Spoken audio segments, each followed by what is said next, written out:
Holy Gospel of Christ according to the book of John.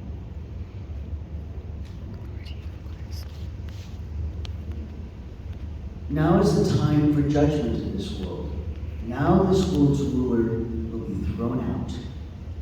When I am lifted up from the earth, I will draw everyone to me. He said this to show how he was going to be done.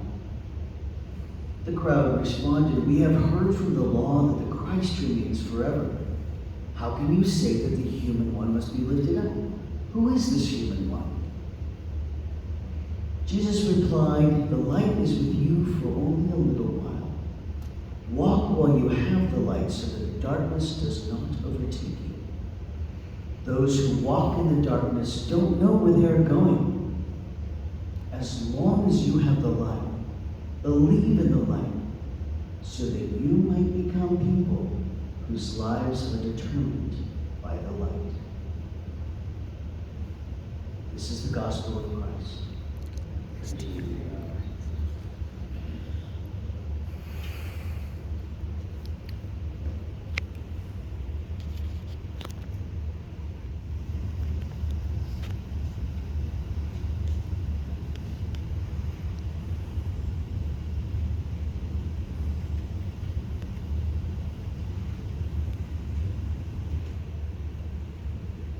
As I put on the yoke of our community, please pray with me that the words of my mouth and meditations of our hearts may always be acceptable in God's sight, our strength and our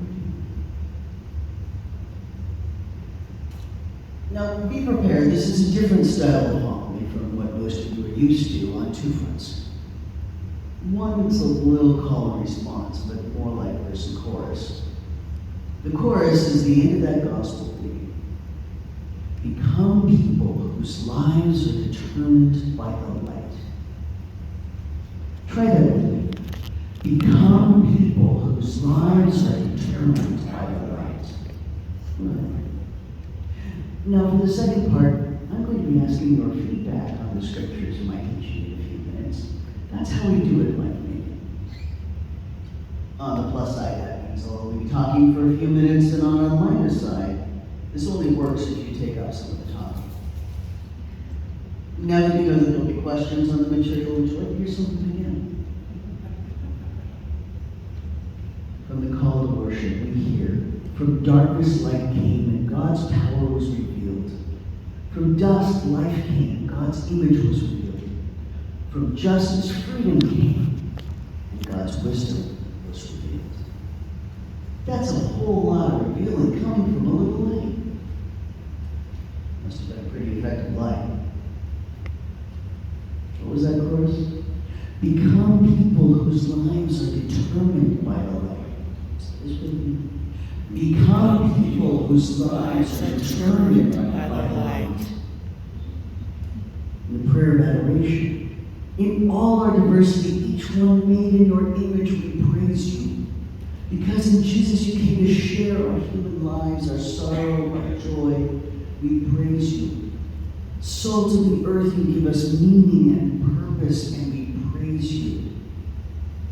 We seek to become people whose lives are determined by the light. Whose lives are determined by the light. I can get you doing this. In the canticle, with your kindness and plenteous redemption, we are called to respond and extend it. Why? Because we're trying to become people whose lives are determined by the light. Isaiah, who told this long ago, who declared it of old? Our God has revealed to the nations God's saving power. All the ends of earth have seen the saving power of our God. Sing praise to our God, bring out your joy, and become people whose lives are determined by the light. Philippians, each of you should think of the interests of others before your own. Your attitude must be the same as Jesus Christ. Christ, through the image of God, did not deem equality with God something to be clung to, but instead became completely empty and took on the image of oppressed humankind. Born into the human condition, found in the likeness of a human being, Jesus was thus humbled, obediently accepting death, even death on the cross.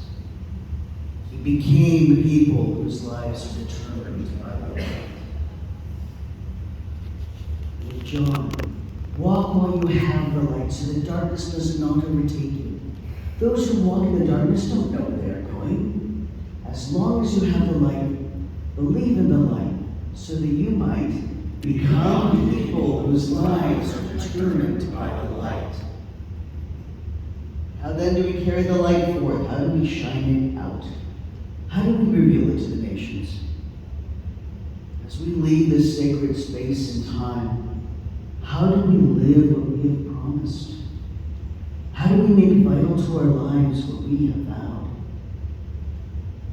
We talk big about meeting and hugging our lepers, not sending the grumpy letter, acting out our resistance to power over thinking and actions, of how to non-violently defend nonviolence, peacefully bring peace, with fierce reverence in our bodies and minds, call fiercely for reverence of all bodies and minds.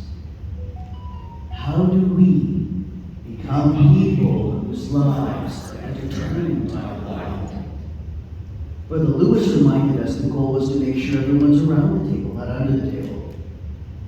Sister Kathy taught us about a listening moment, the discerning moment, the action moment.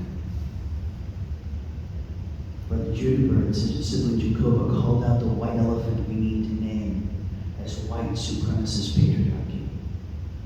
How, now in this day and time, do we become people whose lives are determined by the light? I'm afraid that I can't answer that for you. But together, maybe more of our collective wisdom can help us. Before we go forth from here, take a moment to consider that. Please.